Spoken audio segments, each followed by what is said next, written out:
வணக்கம் ஓவியா.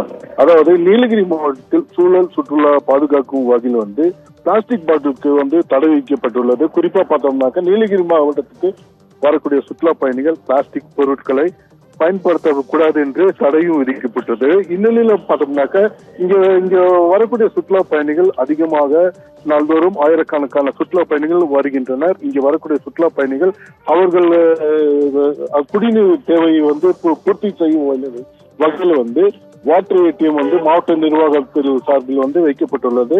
இந்த water ATM ஆனது பார்த்தோம்னாக்க ₹1, ₹2 போட்ட ₹5 காயினை போட்டா அந்த வாட்டர் ஏடிஎம்ல இருந்து குடிநீர் வரும். இந்த குடிநீரை அவர்கள் வைத்திருக்க பாட்டிலை பிடித்து உபயோகித்து செல்கின்றனர். குறிப்பாக பார்த்தோம்னாக்க அதிகமாக பொதுமக்கள் கூடக்கூடிய இடங்கள்ல இந்த வாட்டர் ஏடிஎம் ஆனது வைக்கப்பட்டுள்ளது. இந்த வாட்டர் ஏடிஎம்ல இருந்து அந்த தண்ணீர் வரும். அந்த தண்ணீரை பிடித்து குடிக்க வேண்டும். மேலும் பார்த்தோம்னாக்க இந்த 1 லிட்டர் 2 லிட்டர் பாட்டில்கள் நீலகிரி மாவட்டத்தில் முற்றிலும் தடை செய்யப்பட்டுள்ளது.